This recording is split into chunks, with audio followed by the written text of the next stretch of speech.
20 انچ دي دا وینه په دا راغلي دي چې دا ما زموږ متوکل امیدواران وي تاسو له خپل ځای باندې مدني صاحب او نو د دوی په حق کې چې یو ځل فیصله خو راغلې ده خو زموږ د مشرانو په مخ کې هم چې دی خپل لاسونه اوچت کړي نعرې تکبیر جمعیت علماء اسلام الله ضایع کوي نه ده الله مزید ترقي ورکوي څه ورته وایي انک لتصل الرحم وتحمل الكلا وتكسب المعدومه وتعين على نوائب الحق څوک چې سره رحمي کوي الله عمر کې برکت اچوي او ته چې خرابېږي د خپل کور نه مه خرابېږي ته چې خرابېږي د خپل کلي نه مه خرابېږي په کلي کې یو پرشتو کې چې کله ته سره رحمي کوې دغه ځای نه به ته نه خرابېږي هغه به دې شاته وایي ته سره رحمي کوې وتحمل الكلا چا سره چې یو څیز نشته او ضرورت دی نو چې تا سره وي نو ضرورت به پوره کوې ته د خلکو بوج اوچتولو والی وتكسب المعدوم وعلى من لا نبي بعده أما بعد فأعوذ على نوائب الحق حادثات أمورك تهرخ ولاري زلزله راغلو ته ولاړې سیلاب راغلو ته ولاړې طوفان راغلو ته ولاړې اکسیډنټ وشلو ته ولاړې اور لګېدلو ته ولاړې چت کوټه را پرېوتلو ته ولاړې چې کوم مسلمانانو باندې انسانانو باندې کوم ځای تکلیف راغلی دی هلته ته پیش پیشې دا صفتونه چې بچا کي دا سړی خدای خرابوي نه حضرت خدیجه د کوم وخت خبرې ورته کوي رضی الله تعالی عنها د جاهلیت مسلمې خبرې وي او بیا نبی علیہ السلام دا خبرې رد نه کړې دې دوام ورکړو دې بقا ورکړو په ځای کې نه دوی خپل خلکو د کلي نه وایستو وایي ته راوبشه زه ذمهوار یم سردارانو سره خبره کوم ابن دعینه مې سردارو راغی د مکې سردارانو ته څه وایي تاسو داسې سړي د کلي نه شړئ چې په هغه کې یو څو کارونه دي نو عمقه څلور خبرې ورته وکړې ابوبکر صدیق کې څه کمال دی دې سره رحمي کوي تحمل الکل تکسي نو پکار دا ده چې په قیادت کې د خدمت ماده وي پکار دا ده چې قیادت په حادثاتي امورو کې کلک در سره ولاړي نو بیا به دغه څوک شکست نشي ورکولی بیا به دغسې خلک ولاړي او دقه رنګې د ورکر دپاره څه اصول دي چې د خپل قیادت حکم به مني د قیادت فیصله به کله ستا د ذهن نه خلاف وي مې په دې کور کې ښځه ناسته ده شریعت موږ ته وایي دا ښځې عقل ناقص دی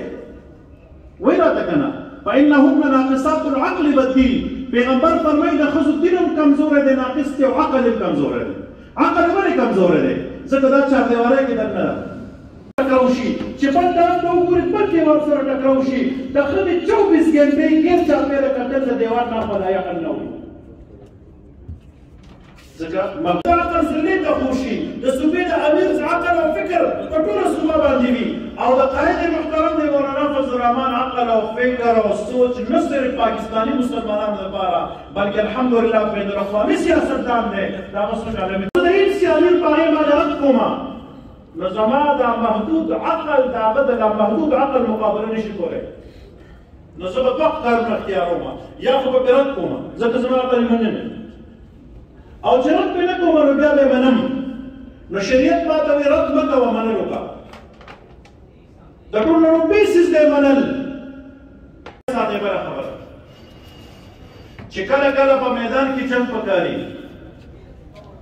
نو ته به مقابل پهلوان ته ګورې او هغه پهلوان په مقابل کې به ته پهلوان وباسې نبي علیه السلام په یو میدان جنګ کې صفونه برابر دي یو طرف ته کافر راووته اصل چکر ورکړو د دې اړخه د هیڅ قبیلې یو نوجوان مضبوط نوجوان میدان ته ووته د الله پیغمبر ون ټو ون مقابله ورسره کوم نبي علیه السلام تپوس کې دا نوجوان څوک دی وایي چې دا د هیڅ قبیلې نوجوانان دي حضور علیه السلام وایي دا راواپس کړه چې د ده باډي مضبوطه ده د مقابل پهلوان مقابله به وکړي نبي علیه السلام وایي راواپس یې راواپس داسې په صحابو کې کتل ابو عبیده ابن الجراح رضی الله تعالی عنه کله ورځ به جنګونه کول منډه کوو کنه منډه به کوو انشاءالله ګرا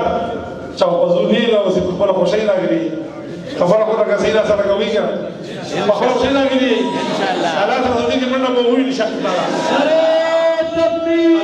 الله دې ربنا وما علينا الا البلاغ قاصدم امیر محترم اس بھائی انشاءاللہ بس آخری یو پیالے پہلے 6 بسکٹ اہتمام انشاءاللہ منز مونگ ٹولی وزے بگو لہذا میرا بانی ہو گئی اخبرنا نظم و ضبط اور پروگرام دام دغسیق بحال اور برقرار و ساتھی دے رہا جزاک اللہ عزت اللہ زوش دعوت ورکم زمانہ ضلع پشاور جمعیت علماء اسلام امیر حضرت مولانا قال النبي صلى الله عليه وسلم يد الله على الجماعة صدق الله العظيم یہ مطالبہ ہے کہ اگر لوگ امن چاہتے ہیں امن چاہتی ہے حکومت ادارے اور ریاست تمام لوگ ایم پی ایز ایم ایل ایز اپنی منازع ختم کریں اس کے بارے میں لیکن میں آپ کو بابا عثمان کے حوالے سے بنیادی طور پہ آپ یہ بات دیکھیں کہ وہ کہتے ہیں کہ جب آپ ہجرت کرتے ہیں تو ہجرت میں اللہ کی برکت رکھی ہے یہاں پہ ہمارے آئی جی پی صاحب تھے معظم جان ساری آئی جی خیبر پختونخوا ان کی اب تبدیلی ہوئی ہے اسی سوچ کی بنیاد ہوئی ہے کہ ایک فریش آئی جی جو ہے وہ لایا جائے یہاں پہ اختر حیات صاحب گنڈامور جو ہیں وہ نئے آئی جی پی لائے گئے ہیں اب کل ہی آپ نے دیکھا ہوگا کہ تمام کے پی کے اندر جو ہے اعلیٰ سطح پر افسران کی تبدیلی جو ہے وہ کی گئی ہے یہ ایک پالیسی کا حصہ ہے میں سمجھتا ہوں مقصد یہ ہے کہ وہ قابل پولیس آفیسر جو ہیں وہ آگے لائے جائیں اور آپ نے دیکھا میں آج اخبار میں پڑھ رہا تھا کہ سی ڈی ڈی کا جو ادارہ ہے بہت قابل پولیس آفیسر جو ہے سی ڈی ڈی کے ادارے میں وہاں منتقل گئے ہیں ان کی پوسٹنگ وہاں پہ کی گئی ہے سوچ یہی ہے کہ جو اس ملک میں یا صوبے میں خاص طور پہ ہمارے جو دہشت گردی بڑھتی چلی جا رہی ہے جو بدامنی بڑھتی چلی جا رہی ہے اور